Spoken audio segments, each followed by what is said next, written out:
Howdy folks, Dennis and Timothy here, and welcome to Ask Victrola, where we answer your questions. You send us your questions and we answer them, and if we pick your question, you get a t-shirt.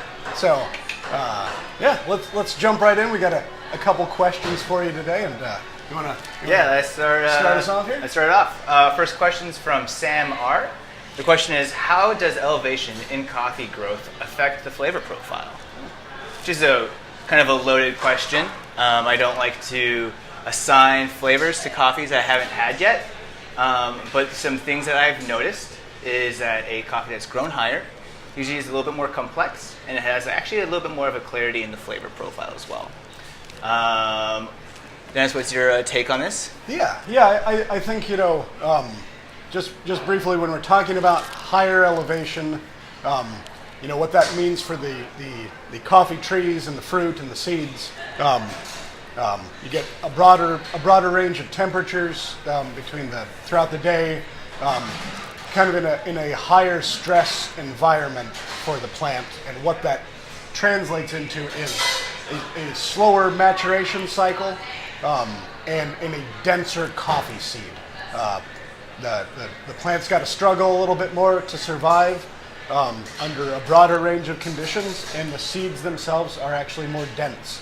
I'd second that from Timothy, that tend to notice an increased complexity and clarity in higher grown, denser coffees. Certainly exceptions to this rule, but that is typically what I've experienced on the roasting end of things, dealing with higher grown denser coffees. Great, cool. Next question? Next question, yeah. Our next question comes from Dave L, or Dave I. From Dave I.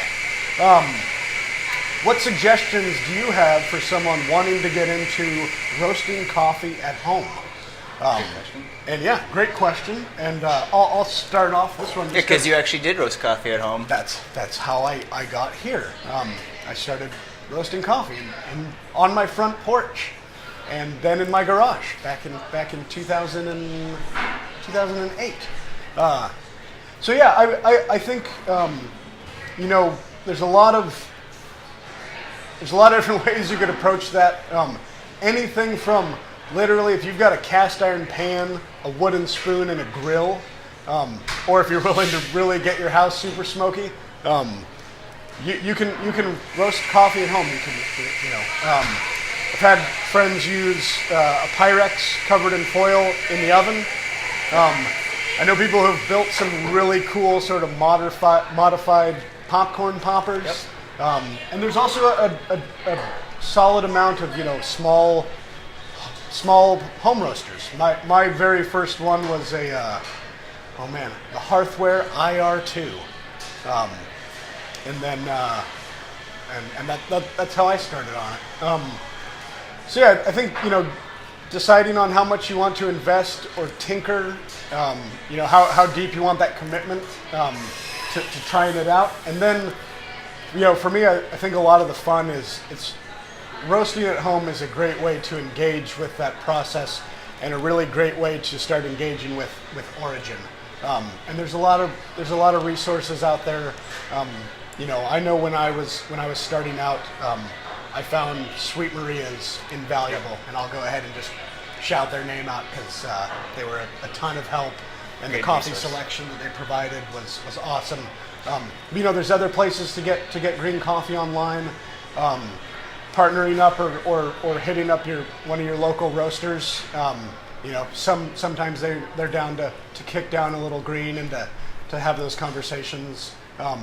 But really, yeah, I mean the biggest thing is being open and excited and try new things and that curiosity can kind of drive you. But it's a great learning tool. Even if you don't have sort of the end goal of wanting to roast coffee professionally.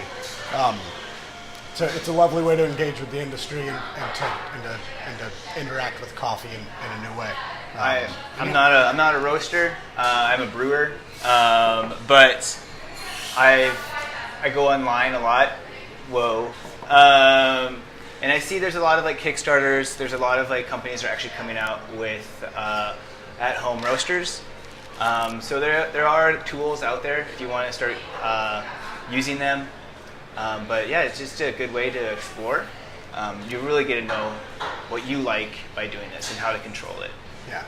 And I think kind of a similar mindset too when you get into really brewing coffee at home. You know, the ultimate question is what is the method you're using or how you're engaging with it something that's bringing you pleasure and joy.